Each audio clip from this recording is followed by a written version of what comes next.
நமக்கு வந்திருக்கக்கூடிய சுகர் வந்து டைப் 1 சுகரா இல்லை டைப் 2 சுகரா இல்லைன்னா அதாவது டைப் 1 டயபெட்டிஸா இல்லை டைப் 2 டயபெட்டிஸா நம்ம கண்டுபிடிக்கணும் அப்படின்னா ரெண்டு முக்கியமான டெஸ்ட் இருக்குது. அந்த ரெண்டு டெஸ்ட் நீங்கள் எல்லாருமே கண்டிப்பாக பண்ணி பார்க்கணும்.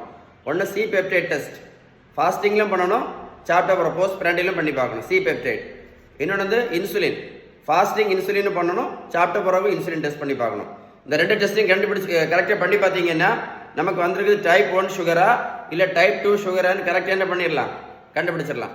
மருத்துவத்தில் உள்ள ஸ்டாண்டர்ட் புத்தகம் ஹாரிசன், இந்த புத்தகம் என்ன சொல்லுது அப்படின்னா டைப் 2 சுகர் நோயாளிகளுக்கு கரெக்ட் ட்ரீட்மெண்ட் வந்து பேலன்ஸ்டு டயட் தான் சொல்லுது. பேலன்ஸ்டு டயட்டு, உடல் உழைப்பு, நல்ல தூக்கம். டைப் 2க்கு பேலன்ஸ் டயட் மட்டும்தான். ஏன் அப்படின்னா பேலன்ஸ் டயட் கரெக்டாக ஃபாலோ பண்ணால் தான் அந்த இன்சுலின் ரெசன் சரியாகும் அப்படின்னு அந்த புத்தகம் சொல்லுது.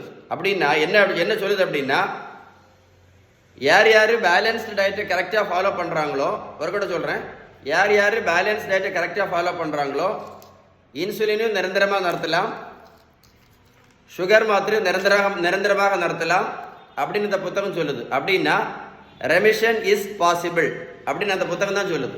உங்களுக்கு பேலன்ஸ் டயட்டை பற்றி ஏதாவது டீட்டெயில்ஸ் வேணும்னா கமெண்ட்ஸில் GOOD குட் அப்படின்னு டைப் பண்ணுங்க. யாருக்காவது ஹெல்ப் பண்ணணும்னு உங்களுக்கு விருப்பம் இருந்தால் இந்த வீடியோ லைக் பண்ணி ஷேர் பண்ணீங்கன்னா உங்களுக்கு மட்டும் இல்லை நிறைய பேர் யூஸ்ஃபுல்லாக இருக்கும்.